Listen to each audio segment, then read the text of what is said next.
Now we get to talk about one of my favorite non-Disney, non-DreamWorks, non-Pixar animated movies. Time to talk about 1997's Anastasia. A lot of you are probably familiar with this. This is one of the very kind of big budget, big box office, non-Disney animated movies that was coming out during the Disney Renaissance. It's actually one of the very few that came out during that time frame that was not connected to DreamWorks. And it was just such a, they did such a good job with it and everything else along those lines. It is kind of based off of a little bit of a modern or more current fairy tale type twist, and how they handle it. There's, the aspect of historical, a little bit of historical fiction / historical fact that gets brought into it, considering that it is about, to a degree, the Romanov family and such. It's a musical, and it's directed by Don Bluth and Gary Goldberg, done via Fox Animation. So, 1997's Anastasia was kind of designed using a little bit of the Disney princess movie mold that Disney had kind of come up with over the last couple of years, with the start of the Renaissance, the Disney Renaissance coming into play, with Little Mermaid and Beauty and the Beast and Aladdin. And, that type of a thing, and Pocahontas and stuff like that was all coming into play during that same time frame. And actually, the woman who I believe provides the singing voice for adult Anastasia in Anastasia, Liz Calloway, I believe also provided the singing voice for Jasmine in Aladdin, in the Aladdin movies. She's very good at being able to have her voice, mimic other female singers' voices for other female actresses' voices who can act really well, but they can't really sing. They don't have that double or triple threat setup. And so that's kind of what happens there. I am very shadowy right now. I don't know why that is. Come on. Why am I so shadowy? Fix that.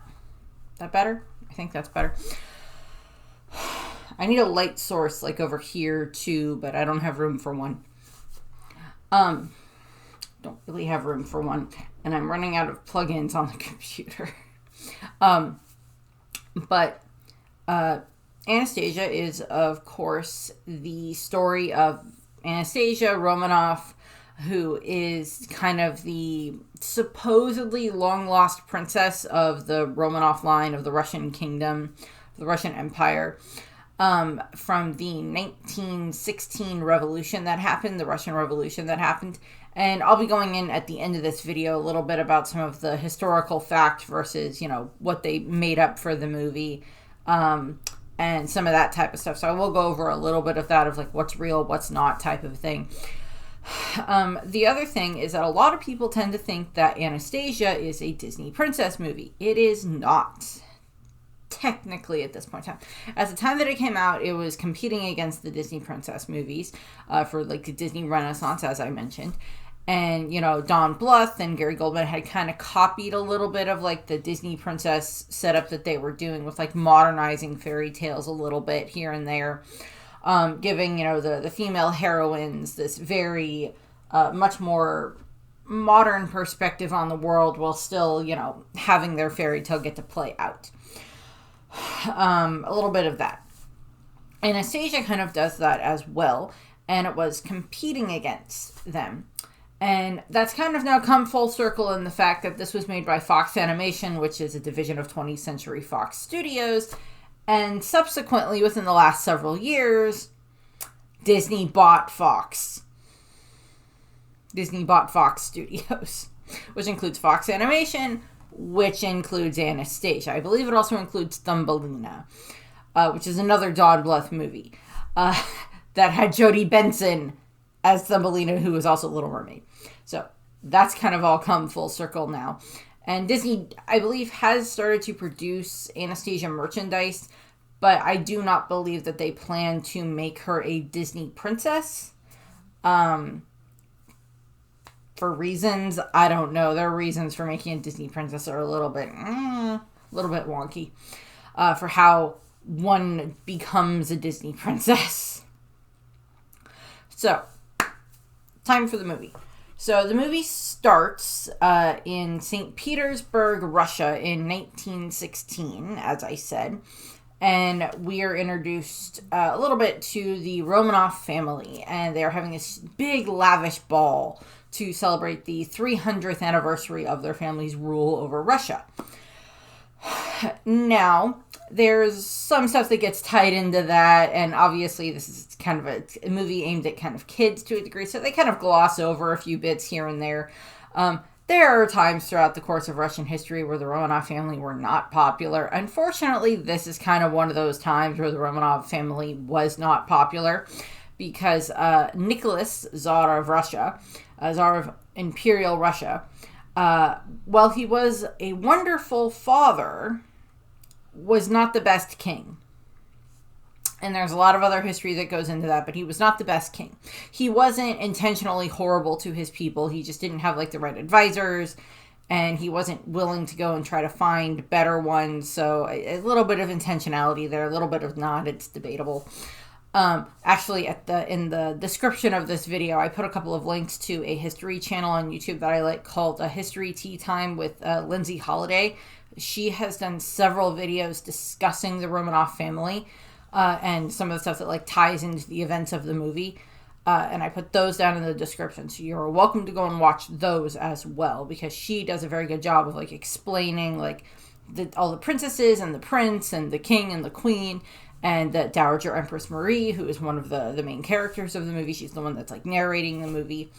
And the beginning of the movie is kind of told through her perspective a little bit. And Dowager Empress Marie is Nicholas's mother. And she is she has come to Russia for a while. She is going to go back to Paris, which is where she lives in the course of the movie. I don't know if she actually lived in Paris, but that's supposedly where she's going to go back to. And she is, of course, just giving a gift to her youngest granddaughter, Anastasia. And this gift is this beautiful little music box that when Anastasia uses the necklace, that the charm on the necklace that Marie gives her, is able to, wind up the music box and it plays their song. Once Upon a December is kind of how that goes, is like the melody of it. And it is also this reminder, because it's supposed to be their lullaby, the lullaby that the Dowager Empress would sing to Anastasia, as she's trying to fall asleep. And of course, it's, the pendant says together in Paris is what it says on the pendant. So they're just very happy, and it's, this, as she said, it was this time of, glittering parties and wonderful ball, and, all of this stuff. It was like an amazing time to have been like a Russian royal, or like connected to the royalty at that point in time. Although I do believe there had been a couple of attempts on Tsar Nicholas's life up to this point in time, but unfortunately that's kind of the way it is when you're a king and you have unhappy citizens, or if you're a ruler and you have unhappy citizens, that's going to happen, sadly. And so we cut to the mood of the party changes because Grigory Rasputin has appeared, and he claims that he was once Tsar Nicholas's confidant. And in the case of the movie, Nicholas is telling him to, no, you are to leave, you are banished from the palace and this kingdom, you are a traitor, all this other stuff. And, he is, ordered to leave and everything. Rasputin, of course, does not take this kindly, and he then claims that the whole Romanov blood family, will be dead within a fortnight. And he is putting this curse on the Romanov family. For historical accuracy purposes, Grigory Rasputin was a priest who did serve the royal family. There's more discussion about that in the videos that I mentioned before, and kind of like the weird sway that he had over the king and queen, which is and the bad rumors and everything else like that was going around at the time. He did, however, supposedly either have a prophecy or a curse that was kind of placed on the family, and that's kind of where the basis of this is coming from. So there's that. So we cut to the fact that Rasputin, in order to bring his threat to fruition, sells his soul to the dark forces, dark powers, whatever you want to call it, hell, the underworld, the devil, I don't know. He sold his soul for the power to take down the Romanov family. And he uses this reliquary that he, has his power in, that is the source of his power. And he uses that to, as it's described in the movie, uses it to fan the flames, fans the spark of discontent, of unhappiness that was in the country into this flame that resulted in what is supposed to be the Russian Revolution in 1916, where it is the what ends up eventually leading into the Soviets being the ones in charge. They are overthrowing the royal family, and that is what this is supposed to be referencing here. Again, for the purposes of the movie, separating a bit of fact from fiction, we'll let it slide that Rasputin was the reason that happened. And what ends up happening is, of course, everybody's trying to flee the palace, and Anastasia and her grandmother are kind of like some of the last ones there. And Anastasia, of course, runs back to go get her music box because it's one of the last gifts that her grandmother gave her. And, her and her grandmother run back to try to get it. And unfortunately, they end up almost getting caught by a bunch of the Cossacks or whatever that are coming in.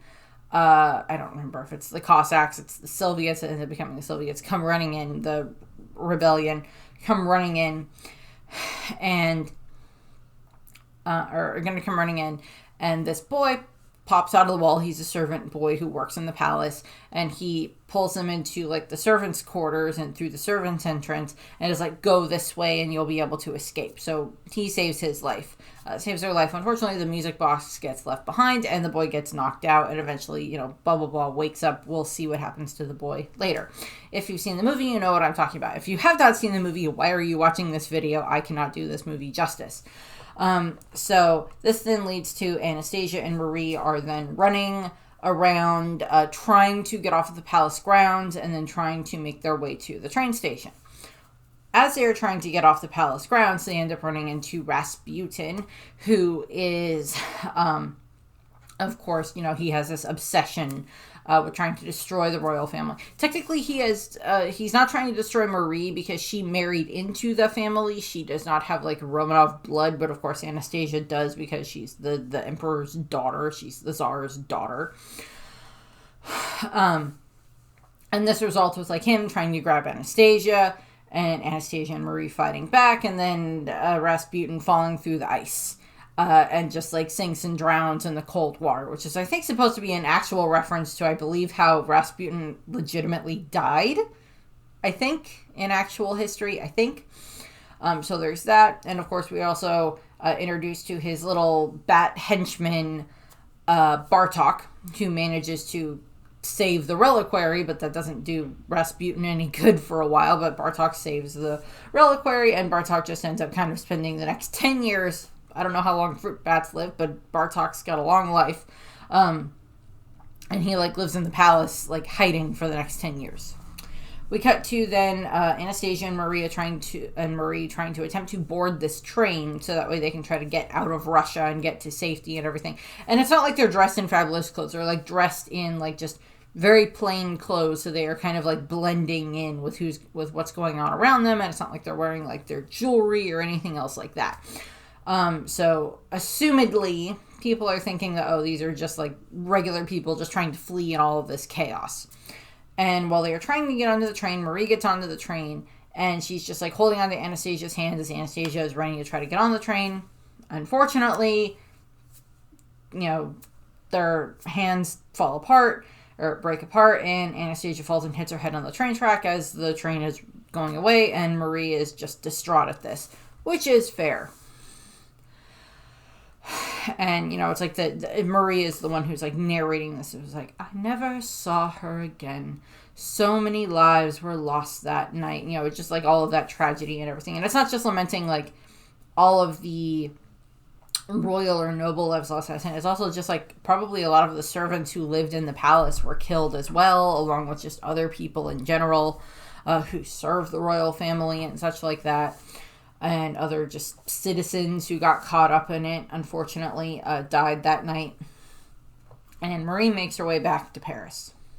We cut to 10 years later, and we technically get like the full opening song for the movie. And it is a rumor in St. Petersburg. And yeah, it's like 10 years after the revolution. The Soviets, I believe, are the ones that are now in charge. My mind is blanking on if that would be Lenin or Stalin. I think Lenin. Don't test my Russian history on that one. I'm sorry. And this would be just because 1916 would have been part of like World War One, I believe, or going into World War One. And now we're in 1926, so this is supposed to be like the Roaring '20s in like America and stuff like that. Just think like Great Gatsby type era is kind of what's going on in like America and Paris and like Britain and stuff like that. So Marie has been living in Paris for the last 10 years, and she has had this kind of proclamation made. She doesn't really have any more like royal power anymore because like her family is dead, although she was a descendant of I believe she was a daughter of King Christian the Ninth of Denmark. So she had like, royal connection there in her own right in that regard. Besides just marrying into the royal family of Russia. And so she has like a lot of money, and she has set out this kind of proclamation or so that it's like, if someone can bring her, it's basically, in the movie it's specifically described as Anastasia, but because the whereabouts and the fates of like a lot of the Romanov children, of the 4 daughters and the son, were kind of unknown at this point in time in history because they just kind of up and vanished. There's so many people that were like claiming to be Anastasia or Olga or Alexei, who is the prince, or one of the other 2 princesses, claiming to be them. And in this case, it's supposed to be that the Dowager Empress has been going through this for years, and she has been seeing all of these fake Anastasias and possibly like fake other ones claiming to be her other grandchildren. And she is just, it's getting to the point where she's getting fed up with this, which is fair because it's just like so many things. Like all the rest of her family in that regard are dead. Her children and her grandchildren are dead. And she just wants to try to see if she can find any of them. Or they're all supposedly dead, and she wants to try to find any of them. So that's kind of where that's going on, and she's offering this reward of 10 million rubles, which I don't know how much that translates to, but it's a lot of money. So then we get into, as I said, there's the a rumor in St. Petersburg, which is kind of like the big opening kind of Broadway dance number type thing that they have here, that is taking place in St. Petersburg, and it is the citizens of St. Petersburg singing about the fact that there's this rumor that there is, although the Tsar did not survive, one daughter may be still alive. Imagine the reward your dear old grandmama will pay to someone who can bring the princess back. And of course, like, it's all the citizens are like singing about that and everything. And we are introduced to Dmitri and Vlad, who are these 2 con men who are trying to find a girl who they can try to pass off as Anastasia in hopes of making their way to Paris with her, so that way they can, teach her up enough, train her up enough, give her all the information to try to pretend to be Anastasia, so that way they can try to basically swindle the Dowager Empress and get her money, get the 10 million rubles. And Dmitri actually has the music box because, of course, Dmitri is like the young boy that worked in the palace and actually saved the lives of Maria and Anastasia and helped them escape the palace. And he still has the music box, which is one of the things he's like, all we have to do is make sure that the Dowager Empress sees this music box or jewelry box. He keeps calling it a jewelry box. He doesn't know that it's a music box. That we have this, and he'll think that we have the real Anastasia. So their intent, so it's just like, we see lots of other people singing about like the rumor and like all this other stuff about like if Anastasia is alive, then oh my god, that would be, blah, blah, blah, blah, blah. And of course, like, the ones who are in charge, like the Soviets, are just like, they don't like that the citizens are talking about that type of a thing. So there's all of that stuff going on. So we're getting, you know, that part of that plan going on there with Dmitri and Vaude, and they're going to be at a theater, and they're going to be auditioning all of these different actresses and girls and stuff like that to try to pass off as Anastasia. None of which goes well, because none of them are even remotely close to what Anastasia would look like or act like or anything like that, which is just funny. And Dmitri and Vlad are just like, oh God, help us. We spent all of our money on this and now we're freaking broke. And like, they had to like forge papers and stuff like that they're going to use to try to get out of the country. So there's all of that stuff. Meanwhile, we cut to an orphanage somewhere in the countryside, and we are introduced to a girl named Anya. And of course, this is Anastasia, and she's Anya for the next part of the movie is what we're going to call her. And what ends up happening is, of course, she's been there for 10 years. She said that, it's explained that she was found wandering around when she was 8 years old. She has no memory. She still has the pendant that has the Together in Paris on. I used to have like a plastic version of this pendant. I have no idea where it ended up or if I even still have the damn thing. I had like a bunch of the toys from like the Anastasia toy sets that they have that were like Anastasia and Dmitri, and like a painting of the Romanovs and stuff, like little painting of the Romanovs that we see in the movie, that I believe is based off of a real painting that was in the St. Petersburg Palace. So what ends up happening is, Anastasia is being, she's been at the orphanage long enough. It's time for her to go and head off. So she's supposed to be like 18 now, and she's being, sent off, and it's like, go left and you'll go to the fishing village. I've set you up a job, blah, blah, blah, blah, blah, is what the matron is doing. Comrade Flemingkoff, which is just gross. Who is just very skeptical and was just like, oh yes, Together in Paris. Yeah. No. Go find your place in life and in line, and everything. Very much that mentality and everything else like that. And Anastasia is, she gets to the fork in the road, and it's just like, if I go left, I can go be like a fishmonger or whatever for the rest of my life, and I'll never find my family or find out who I am or anything like that. But if I go right... And then she's like, sits down, and she's like, she asks the universe to give her a sign. She asks the universe to, like, give her a sign, and that's just funny. And in pops a little puppy named Puka, who's adorable. And he essentially kind of, grabs her scarf and ends up, like, being the sign to, like, help her go to start making her way to St. Petersburg. And she's just like, oh great, a dog wants me to go to St. Petersburg. A dog wants me to go to St. Petersburg. And it's just like, okay, I can take a hint. And this is kind of like, the Puka's supposed to be like, the exceedingly smart animal that is like friends with like the princess character. So like Miko or Flit or, Raja or something like that for like Disney examples of animals that don't talk, because Puka doesn't talk. And then we get the song Journey to the Past. And this is Anastasia is, singing about like how, it's the I Want song, essentially. It's, very, kind of, we get like two kind of I Want songs a little bit from Anastasia during this movie. We get this one for Journey to the Past, and then we'll get Once Upon a December a little bit later. But it's her singing as she's like making her way down the path with Puka on her way to St. Petersburg. And she's just singing about how much she wants to find a family, find out who she is, find a home, all of the stuff that she has been dreaming about having for the past 10 years, because she doesn't remember anything of who she is, or there's like snippets, but not enough to like put anything together at that point in time. And, so she's like, singing as she's going along and everything like that. And eventually, they get to St. Petersburg.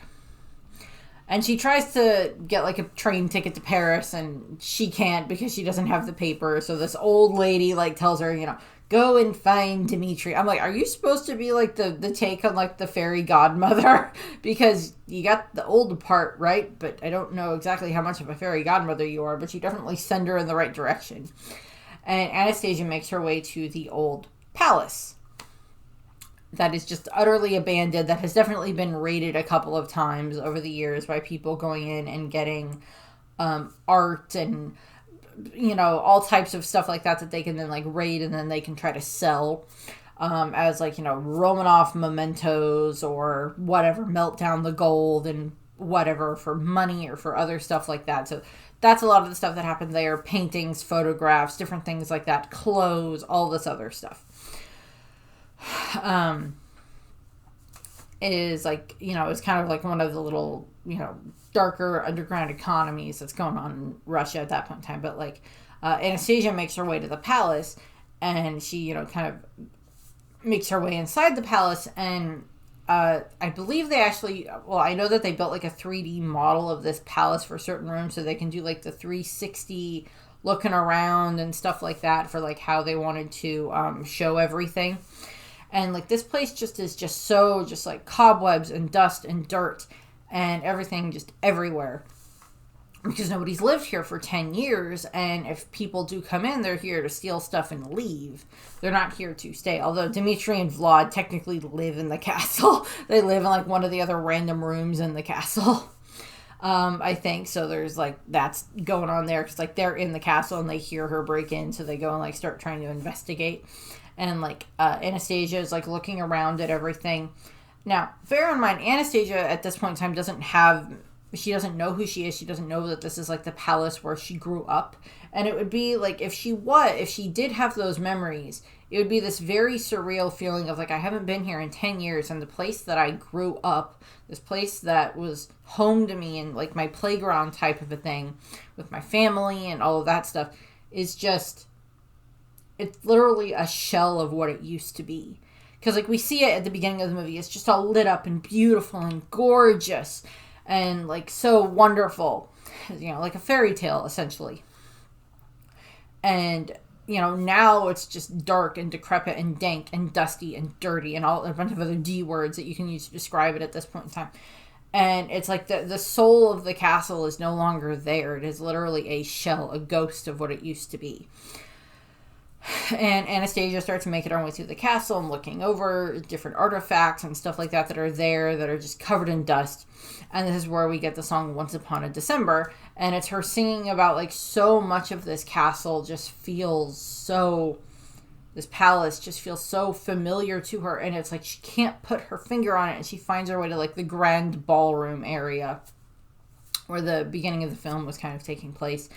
And, it is kind of, we go into the realm of fantasy, like her imagination taking over and just all of like the paintings come to life and it's like all of these ghosts and stuff like that are like the ghosts of like her family and all the other ones who like were lost during that and everything like that. All the, like as much as she can remember from that time frame, like wisps of memories coming to life and like what she would imagine it would have been like coming all to life around her. And like the ghosts coming out of the paintings type of a thing and starting to dance and everything else like that. And like her family coming to life out of their portrait and everything else like that. Her mother and father and brother and her sisters and, all of that. And we see, Anastasia, getting in, having, the kind of Cinderella transformation with like the beautiful yellow dress that she gets put into as she is, dancing around, waltzing around, singing about how much she just wants to, like, how much so much of this is just so familiar to her, but she can't figure out why. And then, it slows down a little bit, and her father, the ghost of her father, shows up, and they, waltz around and everything else like that, which is very bittersweet.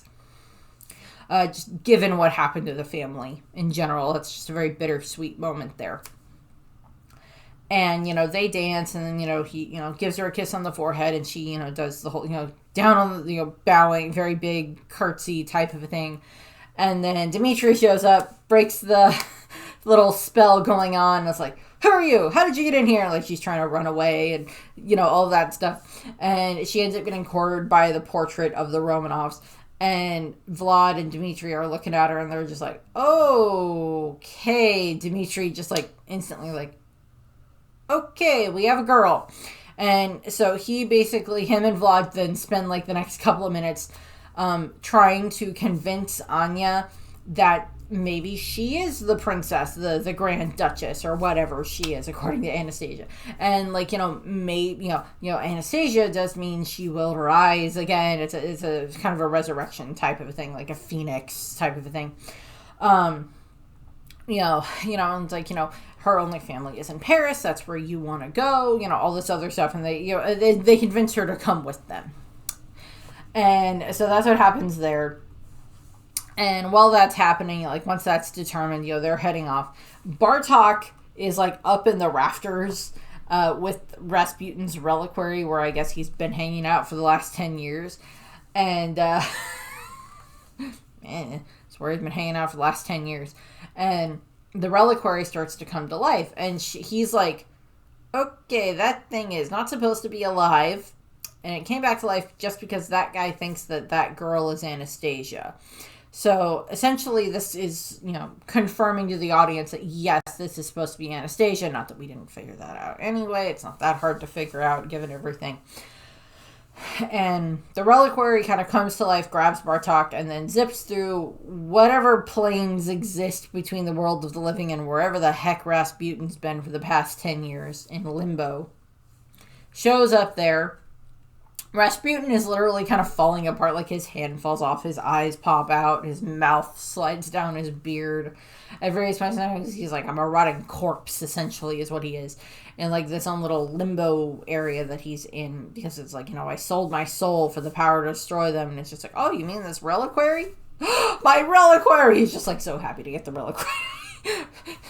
Rasputin goes through some highs and lows and anger throughout the course of this movie. And so, like, Bartok reveals that, like, okay, well, there's this girl that showed up, and the reliquary seems to think that she's Anastasia, and he's like, oh, well, then she must be. So if I destroy her, then I can finally pass on or move on or whatever the heck is going on. Why I can't pass on, because she's not dead. So then we get the song In the Dark of the Night, which is Rasputin's big villain, kind of Broadway-esque number. Kind of has a little bit of a, not quite as, Germany World War II era type stuff as Be Prepared does from The Lion King, but kind of bits on that one, because it's like Rasputin is the main one singing, and then they have like all these bugs that are showing up that like live on the area where he lives, I guess, and like they're like his backup chorus and dancers, which is just kind of fun as they're going around. And it ends with him sending off a bunch of his like reliquary demons that can head off to go to try to kill Anastasia. So they head off that way. I mean, In the Dark of the Night is a really great musical number. It's really fun and everything like that. It's like, and soon she will feel that her nightmares are real in the dark of the night. It's just like a great song. And we cut to Dmitri, Vlad, and Anastasia, Anya on the train on their way to Paris. Well, they'll take a train to wherever, and then a bus to Germany, and then a boat to Germany, and then a bus to Paris from Germany, and then they'll be in Paris. So it's like big, long travel plan is what's going on. And it's probably been only a couple of hours since Anya met Dmitri and Vlad. And her and Dmitri are already just like the bickering back and forth with each other type of a thing. And that's one of the things that I love in the movie, because like they just keep bickering back and forth. And Anastasia, every time one of them gets a one-up to like end the conversation on the other one, Vlad pulls out this little sheet of paper where you're like marks down, and Anastasia has had so many more than Dmitri, and it's the whole meme of like, he has a shots fired notebook. I'm so done type of thing. I love that meme because it's very true. And so they have all of that, and like they keep arguing and everything else like that. And she's like, Dmitri, do you really think that I'm royalty? You know I do. Of course I do. Then stop bossing me around type of thing. And then so they go through all of that. And then, of course, they do kind of have Dmitri and Anastasia have like this kind of discussion where she asks him if he's going to miss St. Petersburg, miss Russia. He's like, no, not really. She's like, but it was your home for so long. And he's like, I don't really have a home. It never felt that way. It was a place I once lived. And so it's just coming from this perspective of like Dmitri, who has never really felt like he belonged anywhere. Like he lived at the palace when he was a child because he was a servant in the palace. And that may have been something where like he was an orphan that was taken in, or his parents sold him there or something, or maybe one of his parents worked at the palace, so he did too. We don't know. Presumably he has been an orphan for a while. As opposed to Anastasia, who for the last 10 years has had no idea who she is, except for the little hint of Paris on the locket, and has wanted a family and a home and her memories and everything else like that. And so it's like this whole concept of like how she views a home and how he views a home. And she views a home as, you know, this place that you feel safe in and all this other stuff. And for him, he's like, that's not something that he's cared about. It's like, I don't really care. So they have that kind of conversation. While that's going on, all of the little reliquary demons from Rasputin, all of his minions, show up and they start to like overheat the engine and trying to like derail the train and all this other stuff. And Vlad, who's out roaming around, realizes that their paperwork is not in the right order because now all the ink has to be in red instead of blue. So that's not good. So then they all end up having to go and hide in like the baggage car. And it's just like, okay, well, that's not good. So then they realize that the engine is overheating and that they've been uncoupled from the rest of the train. So they're at the front of the train. And like they've been uncoupled from the rest of the train. So I guess Rasputin is just like, okay, well, the rest of the people on this train, they haven't really done anything against me. So they're fine. So his demons are like, well, we don't have power to attack them. So just, here we go.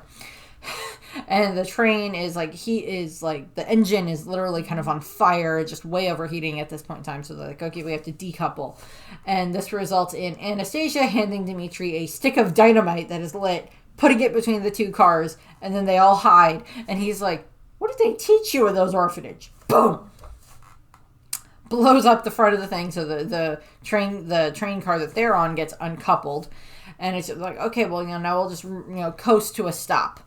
And it's just like, okay, well, that's not happening because the demon minions like pop up and they like make the bridge blow up. So it's like, okay, different plan. So they then essentially take this chain and they try to use it to attach the car to the tracks to try to slow it down more, which doesn't do much. And eventually all of them end up having to like jump off the train and into the snow. They survive. The engine and the car fall off the bridge and blow up. So it's just like, how can we get an explosion in this movie? I have an idea. That'll work. And they're like, okay, well, that's not good. So now they're on their way, trying to make their way toward where they have to go to get to the boat, to then take the boat to Germany, and then take the bus to, where they have to go there. Or however that whole setup is. And what ends up happening is, while they're on the way there, we cut to where we have the Dowager Empress and her cousin Sophie. And they are having to, they have this like fake Anastasia is there. And, the queen or the Dowager Empress is like, nope, that's just, you're, go away. You're not my granddaughter type of a thing. Because like, what ends up happening is like so many of the different girls that get brought to her, like they can physically look like Anastasia because they like photographs and paintings and stuff like that at that point in time. So, people would have been able to like reference that and like have rough descriptions of like Anastasia or the other princesses or her sisters or her brother and like use that to try to like find girls that looked like her. And then, of course, you teach them about like, all the proper ways to act and like all the stuff that they would know about Anastasia's history from like what would have been in books or what would have been public knowledge and like family records and stuff like that. But the thing is that as many of those as you have, only the real one would be able to give you poignant family moments, stuff that's not in like the records of the world and stuff like that.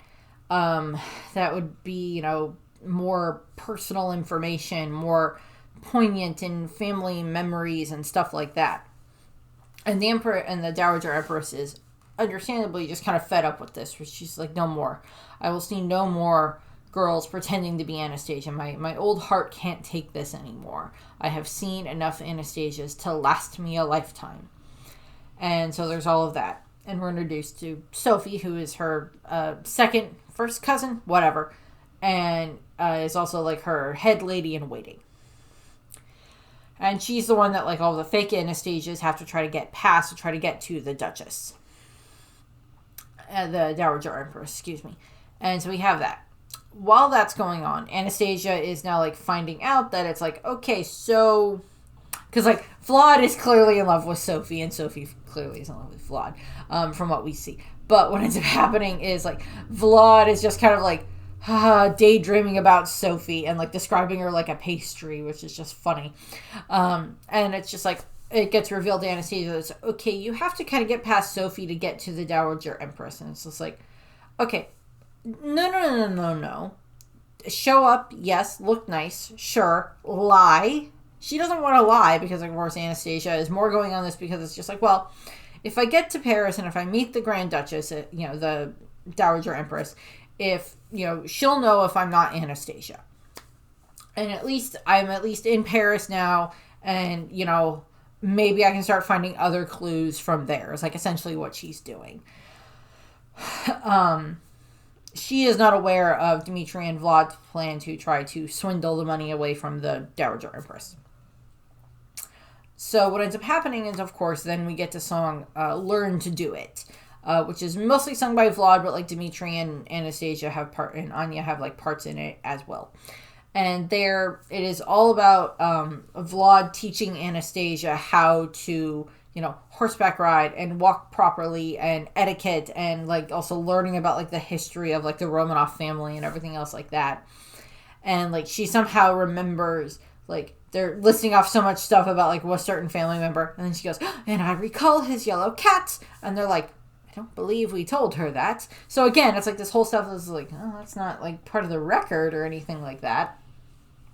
And like, so we get like this really nice fast-paced musical number that's just kind of really fun. That is kind of like the whole transformation sequence, because like at the end of it, it's like they're on their way to like the ship that they're gonna take. And then we cut into the next bit, which is where where it's time for Anastasia to learn how to waltz. So they've bought her this very nice dress for her to wear, and so she's like cleaned up a lot from like the rags that she was wearing for the majority of the movie so far.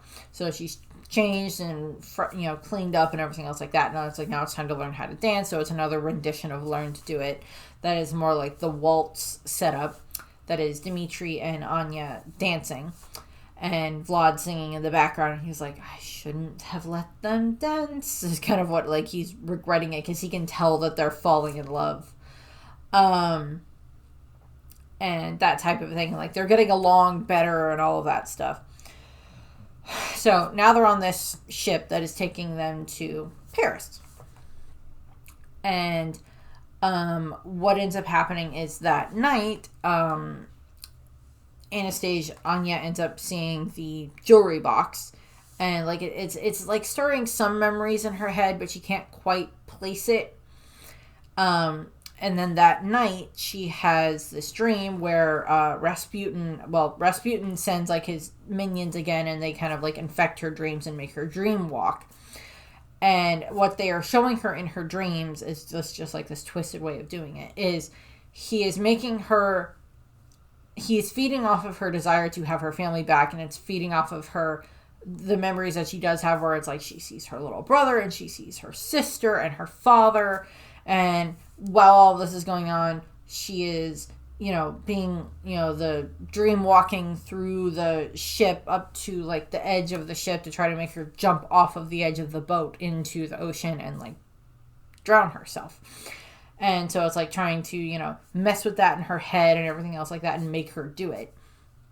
And thankfully, Puka is able to wake up Dmitri in time, and Dmitri is able to like run out and find Anastasia. And like in the dream, what happens is like she's kind of like, it is like her self-preservation kind of kicking in of like, maybe I shouldn't jump. And like the dream shifts into a nightmare,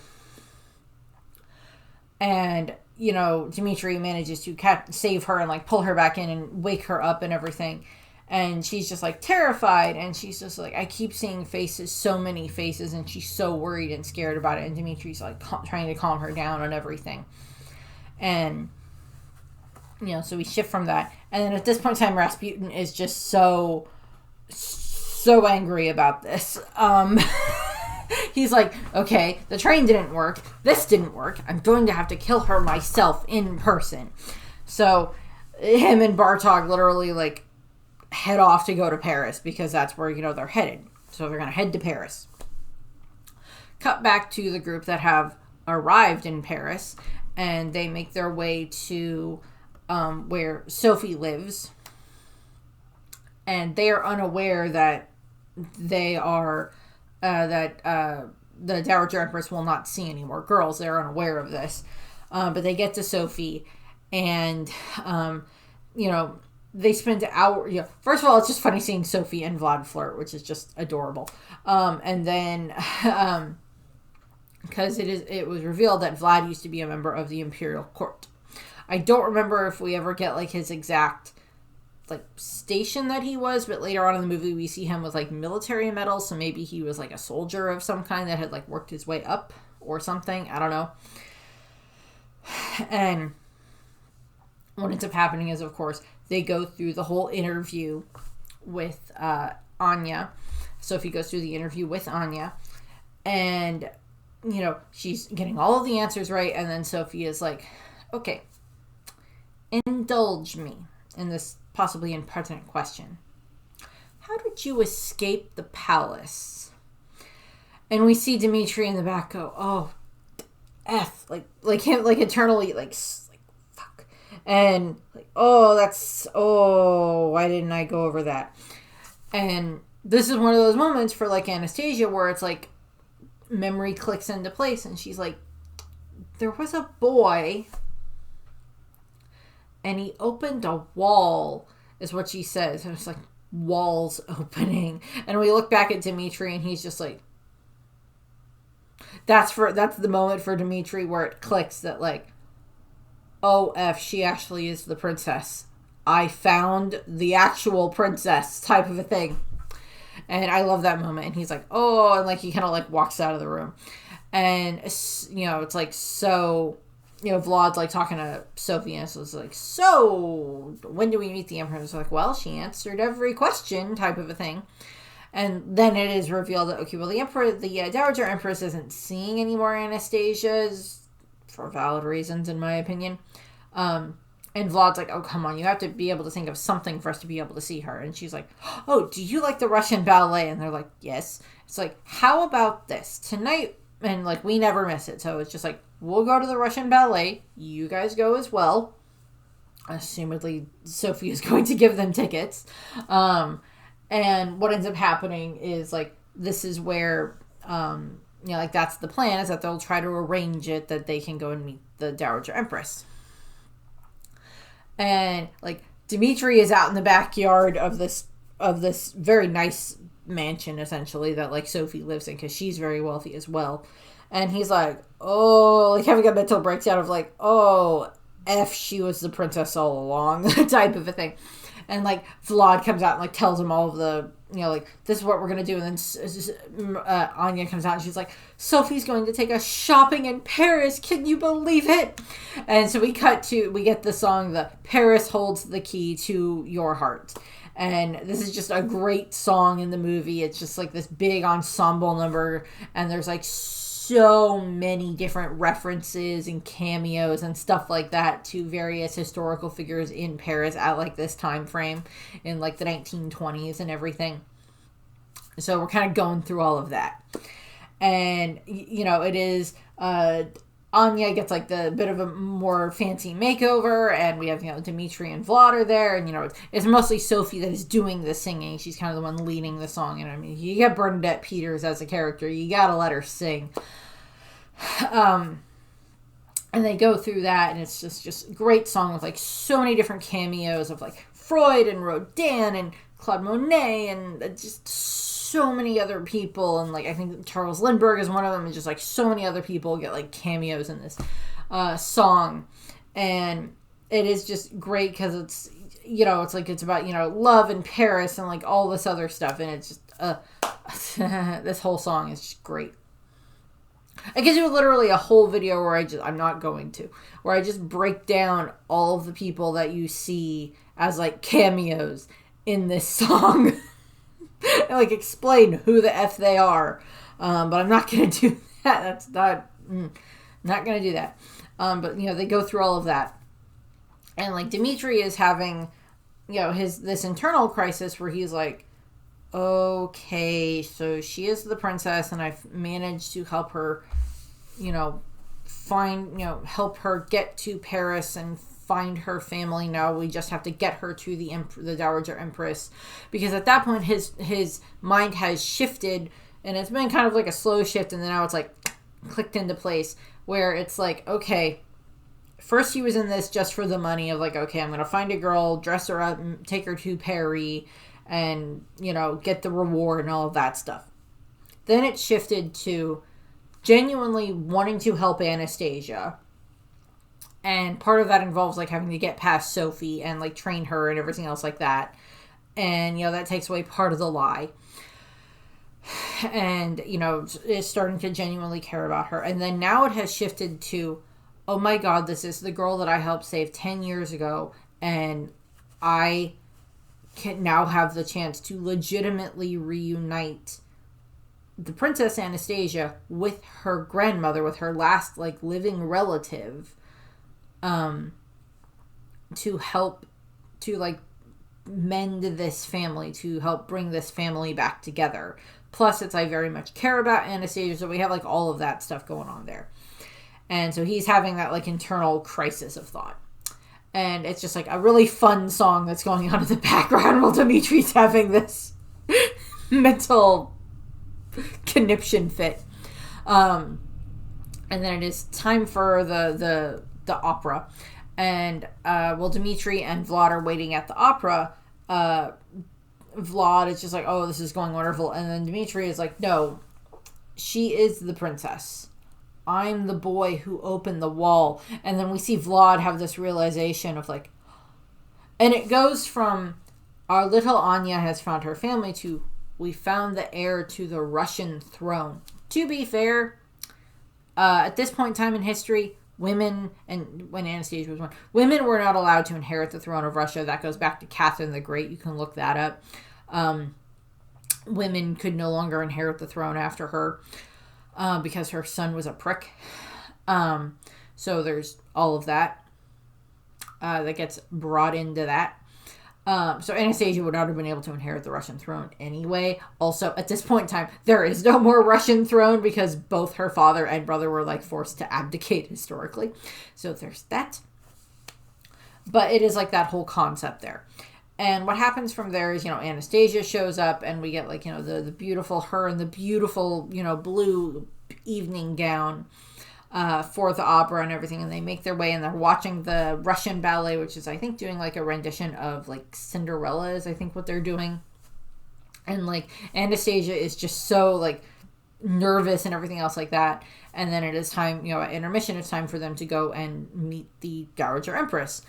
And, Dmitri and Sophie have kind of like worked out this little thing where, he will, come in and, be ready to introduce the Grand Duchess Anastasia and hope that will be enough to entice the Dowager Empress. It's not.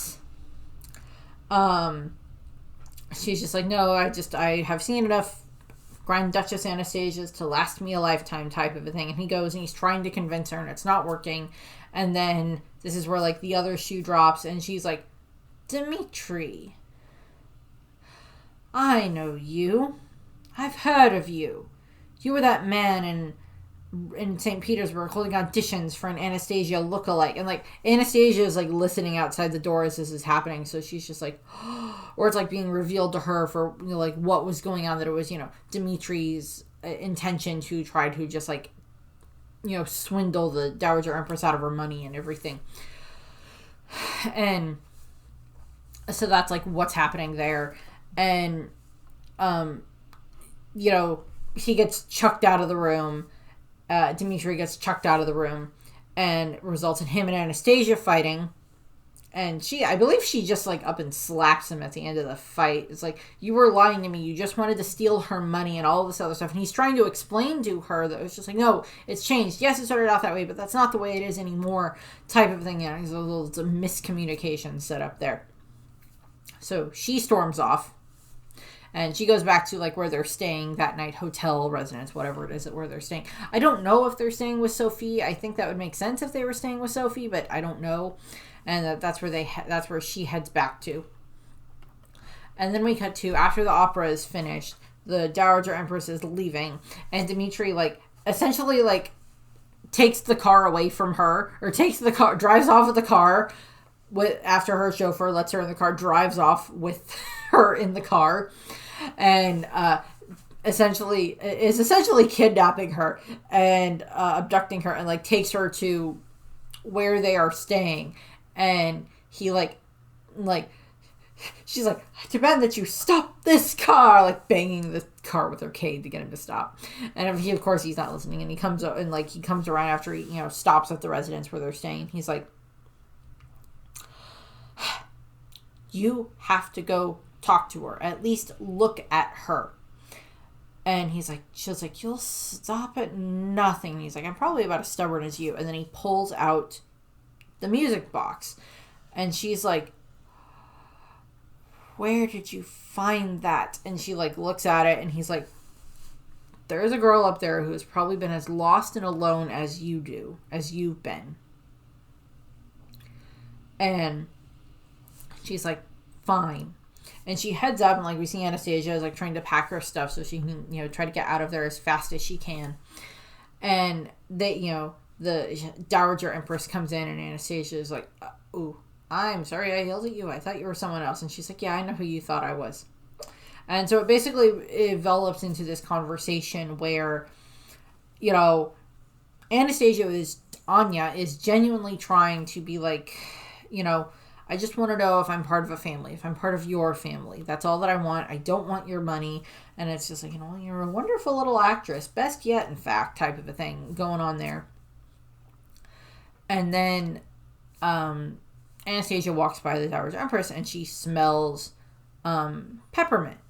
And this, because scent is something that is very useful to like trigger memories and stuff like that. So she smells the peppermint, and she's like, I remember I spilt a bottle of peppermint, a bottle of like the oil and stuff like that the grandmother uses for her hands. I spilt a whole bottle of it on the rug, and it forever smelled of peppermint. And I would lay there for hours, and I would just miss you so much. And like, that's like one of those memories that like, that's not written down anywhere. That's not something where it's just like, it's not like the castle historian is just like, ooh, yes, the princess dropped a bottle of the grandmother's peppermint, smelling hand oil, and it landed on the rug, and she smelled of pepper, blah, blah, blah, blah. That's not what's happening. That's not something that someone's going to write down.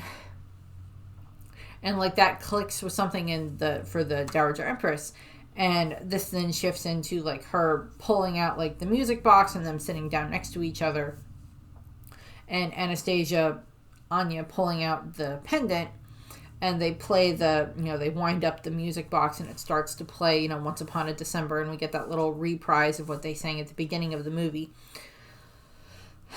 And it is like for both of them, and for Anastasia, all of these memories flooding back, and like the music stops, and like they just hug each other, and we just see this like look of, it's like, my Anya, my Anastasia type of thing. And like, they just hug each other, and we just see this look of relief on the grandmother's face, on Marie's face. And, we cut outside, see Dmitri, he's like, okay. And then he just walks away. Cut to, assumedly like that evening, or the next evening, or something like that. And, like the, Anastasia and, Marie are like sitting in their, at Marie's home, and they're just reminiscing, looking at old pictures and photographs and everything else like that, of like remembering her siblings and everything else like that. So if you want like a similar thing that happens in like One Piece, it's like when Rebecca gets all of her memories back of Kyros and like remembers that he's her father type of a thing. All of that stuff is like very similar to what's going on here for Anastasia. but like she has her grandmother, so they're able to like go through this together. And then we have it that like the grandmother is like, you know, in your laugh I hear, my Nicholas again, but your beauty, you look just like your mother, Empress Alexandra, Empress of all Russia. And like she puts this beautiful tiara that I believe is supposed to be based off of a tiara that's called the Kukushnik tiara, I believe. That is like this very regal Russian tiara that I think was worn by the queen consort at that point in time. And so it would have once belonged to Marie, and then it would have belonged to Anastasia's mother. And then of course we have like the shift where it's like Anastasia in like the beautiful dress for like the ball that they're gonna have to like reintroduce her to society. That the princess Anastasia has been found and everything. And so we like see that, and then we see that Marie has called in Dmitri, and she is trying to give him the reward of the 10 million rubles. And Dmitri, he can't bring himself to accept the money. He's like, I just having her finally have her family is enough. And this results in, Maria is just kind of looking over him. The Dowager Empress is kind of looking over him, and she figures out that you were the boy that night, the one who saved us. You saved our lives that night, and now you've restored her to me. There must be something that you want, some type of a reward that I can give you for all of that. And it's like knowing that she has found her family is like reward enough. And so he leaves, and Anastasia and him have like this exchange on the stairs, and she thinks that he took the money. He did not take the money. She thinks he did, and he didn't. And he's distancing himself and like treating her like a princess, like bowing to her and your highness and all of that stuff. And like he leaves, and we cut to that evening. Well, first we cut to the creepy random clock tower somewhere in Paris where Rasputin is. And him and Bartok are talking. He's like, okay, he's like, okay, now I'm going to go try to kill Anastasia. And like, Bartok is just like not happy with any of this anymore. He's like, okay, maybe this is not good anymore to try to kill this girl who did nothing to you type of a thing. It's like, what's going on there? So we cut to the party, and Marie and Anastasia are talking. Like she's looking out at like all of the dancers and everything else like that. And Dmitri also went and said goodbye to Vlad and Puka. To say goodbye to them and everything else like that. We saw that a little bit earlier after he left the palace. He went and said goodbye to them. And so like Vlad, for his part in this, is probably restored to like whatever, and maybe he'll be allowed to marry Sophie. I have no idea. We don't see Vlad for the rest of the movie after this goodbye. We see Puka, and what ends up happening is at the party before Anastasia is going to go out and like make her appearance and everything else like that, rejoin society. Her and her grandmother are talking, and her grandmother is like, this is the world that you were born into, but maybe it's not the world that you want anymore. And Anastasia's like, but I have you here. And she's like, you'll always have me no matter what choice you pick. And then Marie reveals that like he didn't take the money. And she's like, I will be happy with whatever choice you pick. And we see Anastasia just having these like doubts about, these doubts go through her, which is fair. And then, she kind of seems to have made up her decision. And then Puka runs out of the castle, supposedly chasing something. And Anastasia is following after her, or following after Puka. And this results in, she's running after Puka. They run into this, like, hedge maid's garden that keeps, like, locking them in more and more. And, chasing them and chase them onto this bridge in Paris. I'm assuming this is a real bridge, but I don't know. And they get trapped on the bridge, and that is when Rasputin shows up.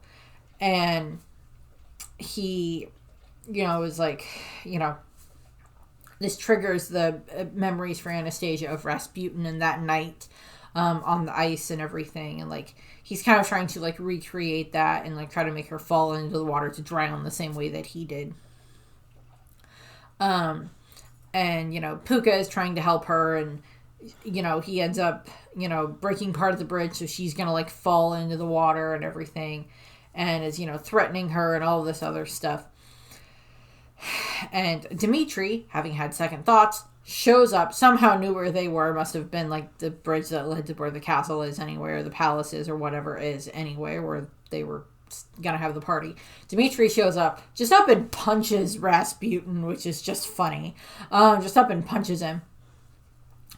And, is trying to, you know, help Anastasia, pull her up so she's not gonna fall into the water.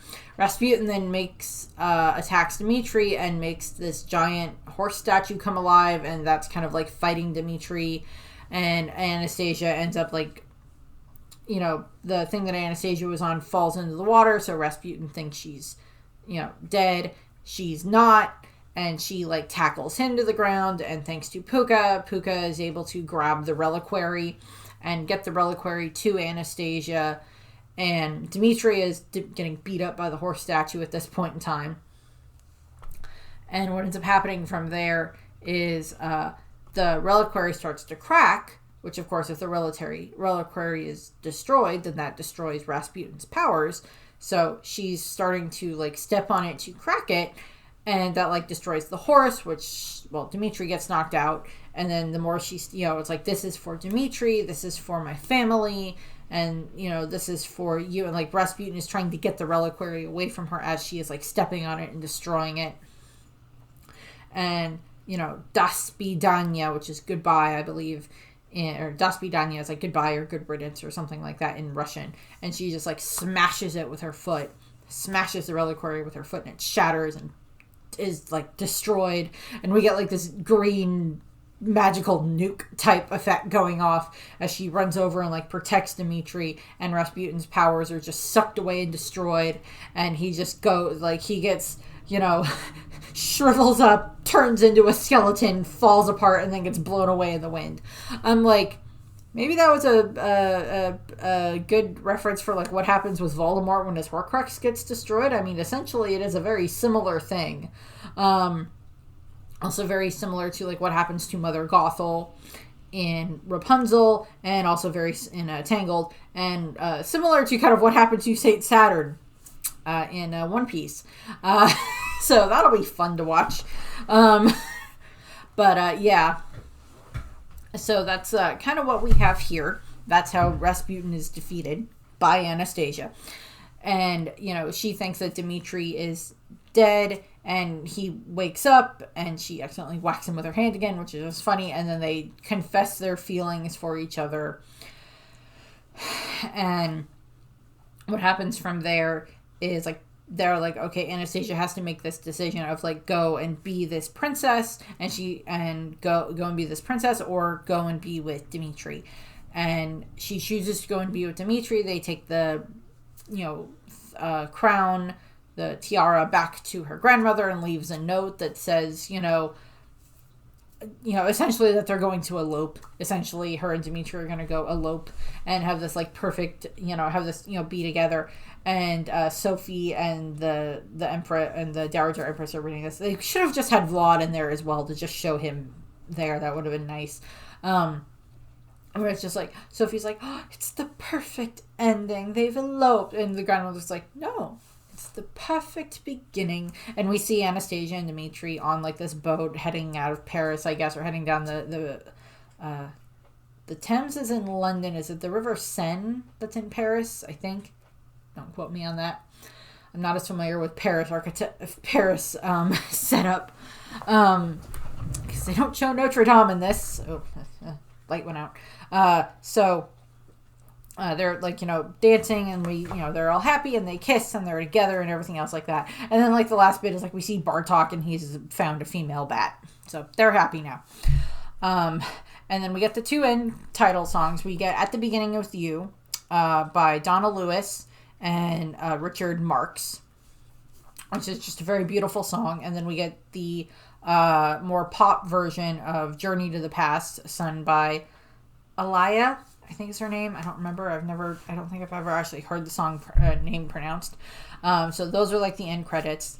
And then we get into the voice cast. So we have Meg Ryan as Anastasia, as Anya, and Liz Calloway as the singing voice. We have Kirsten Dunst as the younger version of Anastasia. We have John Cusack as Dimitri, and then Jonathan Dokuchti? I can't pronounce his name, sorry, as Dimitri singing voice. We have Kelsey Grammer as Vladia. I'm not even going to try to pronounce the rest of his character's name because it's just a bunch of V's. Both his and Sophie's names are like, full names are like jokes, which is just funny. Kelsey Grammer. We have Christopher Lloyd, the amazing Christopher Lloyd, as Grigory Rasputin, and then Jim Cummings as his singing voice, who has just done so much. We have Hank Azaria as Bartok.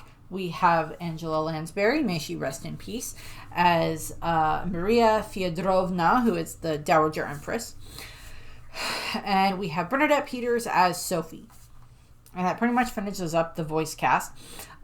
For a little bit of like trivia and real world type stuff. So this movie is kind of based off of the historical drama film Anastasia that came out in 1956, starring Ingrid Bergman and Yul Brynner and Helen Hayes. And it's based off of a play of the same name by a French dramatist, Marcel Moret.